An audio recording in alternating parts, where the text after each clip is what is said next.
Yeah, first working set, and then what? We're doing 3 more. Yeah, like well, this 2 more. Yeah. Okay, welcome back, guys. So this is a pull day that I had with a friend of mine that did not want to be on camera, but was okay with me recording his voice. That's who I'm speaking to off camera. I've also got to mention that the lights in this gym sometimes play up, and the first few sets are going to be a bit darker. Now, as you can tell, we start with easy bar bicep curls, and that's because my biceps are a focus of mine, and I'd like to bring them up. I think they're a weak point of mine, so I put them at the beginning. Every time I do a rep, I'm thinking chest up, super proud, and scaps down. I've been watching a lot of other content creators and paying attention to the ones that have good ideas about how to grow your arms quickly and effectively. Guys like Mike Israetel and Jeff Nippard, very scientifically backed guys. At the same time though, I've been making sure that I have a more simplistic or bro lifter approach to training as well. Just getting inside the gym, lifting really heavy and lifting really hard, and just trying to chase that local fatigue. Local fatigue is a really good indicator of stimulus, and I'll be honest with you, formatting my workouts this way has definitely resulted in a lot more bicep fatigue. Been feeling DOMs as well a lot more frequently, which again is another really good indicator that you're hitting the targeted muscle.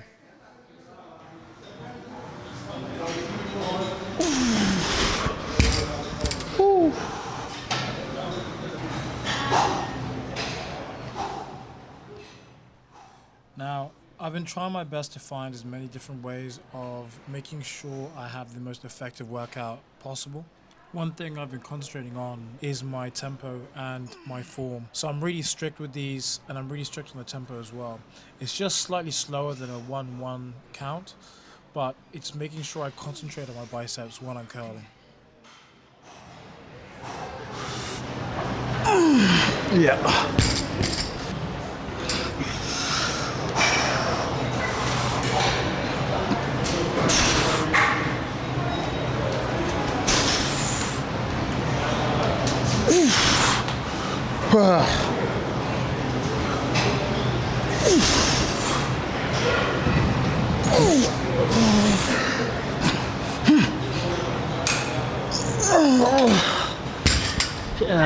Yeah, that's it.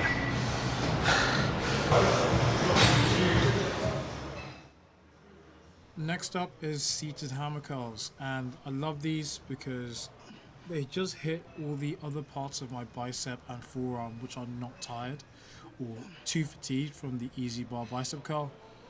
Now I'm hitting my biceps brachii and my brachial radialis in these, again just to have a bigger looking arm and to develop every part of my arm which I can do to get bigger arms.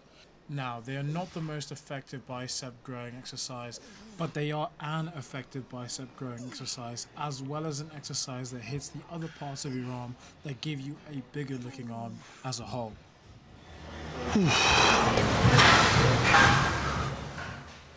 Why do I do them seated? I said earlier that a focus of mine on easy bar curls was my form and my tempo, and it's just the same here, as well as focusing on not cheating the reps and just trying to eliminate as much rocking back and forth as possible in my core.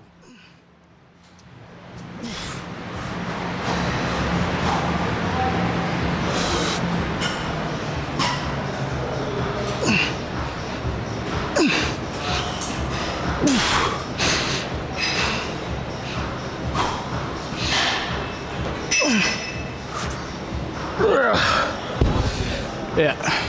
Is that your last working set? Yeah, that's me done on hammers. So from hammer curls on to Bayesian curls. And another shout out has to go to Jeff Nippard because I found these on his page about a year ago, but I only started using them a couple of months ago. And the reason why they're good is because they load your bicep in a stretch position, as opposed to just in the shortened position in a conventional bicep curl. Now obviously we hit the shortened position earlier with conventional easy bar curls and hammer curls. So to make sure we're hitting the entire strength curve of the bicep, we need to do these so we're taxing the muscle in the stretch position also.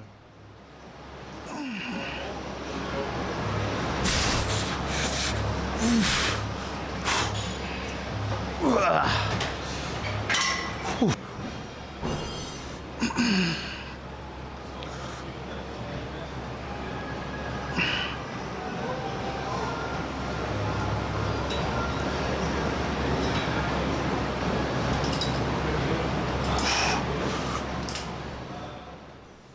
like before, I'm just concentrating on making sure my reps are slow, controlled, and I'm going all the way to failure. It's arguably the most important component of any of my sessions, is making sure I get to that point where I'm actually tired and I'm so locally fatigued that I can't complete another rep. It'll be interesting to see how the rest of the session goes. Yeah. Because I never just do biceps on my. Okay. I mean, they're not going to be as, even if they're tired, which they will be, it's not as much of a limiting factor on your back movements as it would be like training triceps first. Yeah. Like, if I try to grow my arms and use this format for my back movements, I am not pressing anything heavier than like 100 kilos on bench, or what I'm usually doing on cable press and stuff like that, because triceps play a way bigger role in your pressing movements than biceps and your pulling. When it's push, I feel like when you do triceps before your pressing movements, Yeah. your triceps are heavily, recruited in your pressing movements. Yeah. Whereas with biceps, there's no recruitment, it's more activation. Yeah, it's like, it's like, it's so indirect in comparison to how direct the fatigue and stimulus is for triceps. Biceps is like more engagement, triceps is physical. Yeah, activation. like you're really recruiting as much, like a lot of muscle fibers there. But like even though I'm trying to grow my arms, I'm still doing my chest days or my push days in a traditional fashion. Like, I'm doing all my pressing movements heavy first, and then I'm gonna do my tricep stuff afterwards. Or I'll alternate, but that's the most I'll do. I'm not gonna do triceps right at the beginning. That's going to heavily impact your pressing. Exactly. Like, I'm not going to be getting anywhere near as much chest stimulation as I would like to. I'd have to go crazy reps, which I'm still going to get limited by my triceps in. So, yes, it's not effective in my mind to. It's not effective in my mind to really fatigue them like that. But with biceps, yeah, like I'm going to be growing them this way, or they have been growing this way.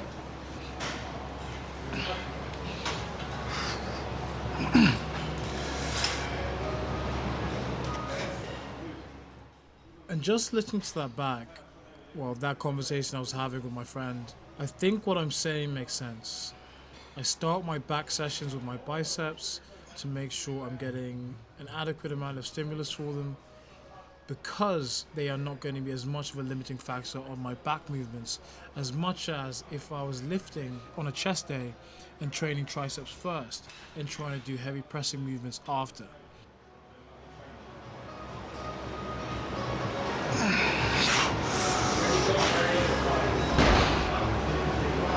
Yeah, no, that's not happening. I thought I could get at least one more out. One thing you'll see me do a lot is use drop sets and rest pauses frequently to intensify my work in the gym, and just to squeeze out the last little bit of effort which I can to make that set that I'm doing the most effective it can be for hypertrophy. Rest pauses are something a friend of mine gave me a bit more of a technical explanation on. Her name's Ali, and she's got a really good background in bodybuilding and training. And she told me what I was doing, or just reminded me how effective they can be. And I do them all the time now. It cemented it as something that I need to use or can use more frequently to make my training sessions more effective. And that is just pausing for a couple of seconds, taking 5 deep breaths in, all the way down into your diaphragm, and going again. You'll be able to get 1 or 2 more reps out, and just squeeze that much more development out.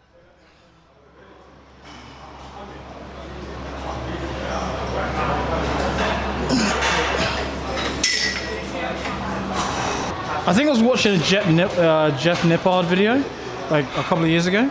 He had this movement as like one of the best lat exercises you could use. And then I just never used it for a while. And I was like, oh, I'm a bit bored. I need to switch up my program. And then I struck it in and boom. Like, but I haven't used it for a long time either now, for a few months at least. So simple setup. We're gonna need it quite heavy. Like I braced against it quite a bit. And then I'm not pulling like away from you to the side. I'm doing that. Yeah, like I'm trying to draw an arc to my ribs.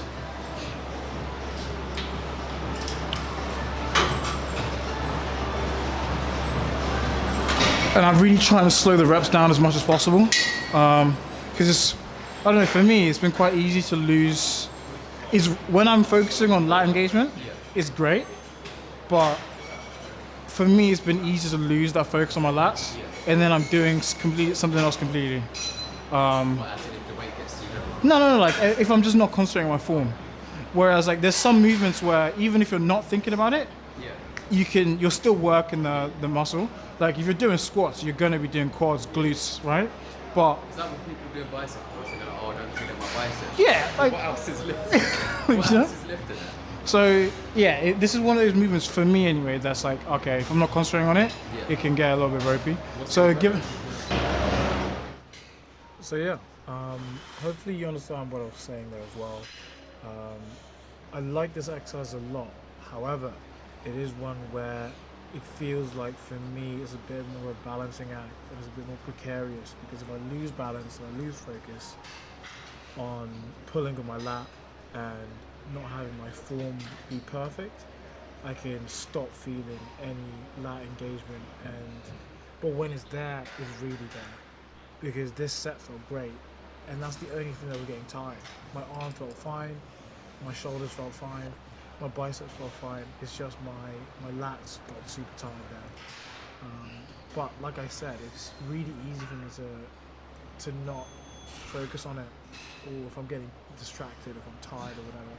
It's an exercise where if I'm not concentrating on contracting the thing that I'm trying to work on, it's really easy to lose all recruitment of that muscle.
Yeah, that's it. Cool. Next up is what's fast becoming my go-to back movement. I feel like you can't go wrong with this one. You get a lot of loads, consistent tension, no momentum. And yes, it's not the greatest range of motion, but I think what you lack in range of motion, you make up for in muscular tension here.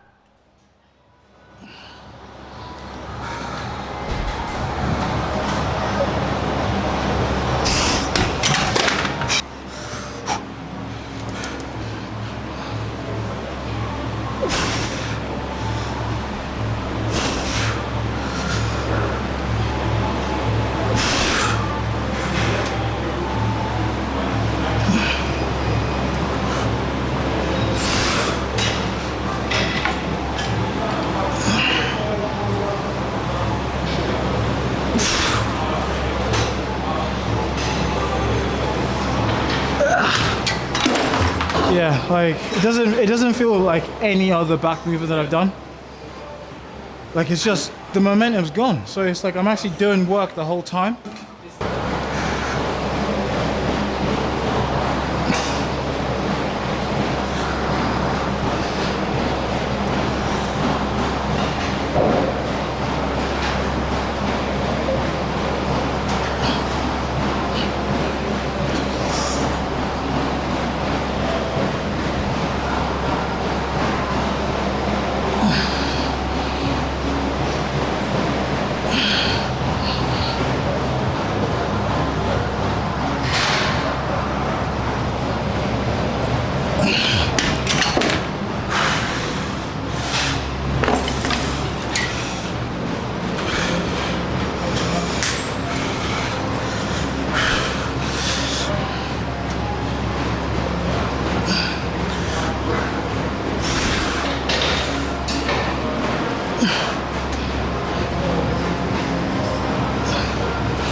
Yeah, that's me cooked.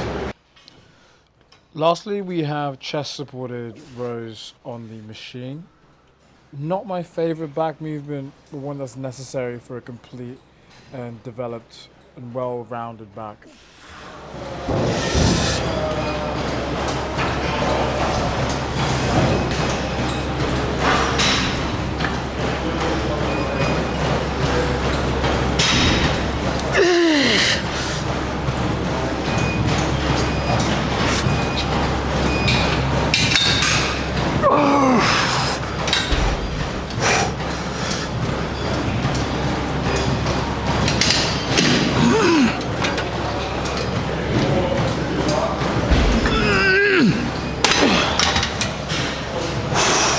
What I tend to do with these is put that brown yoga brick on my chest with the chest plate as far out as possible, just for that extra range of motion and to feel that stretch at the very bottom of the range of motion.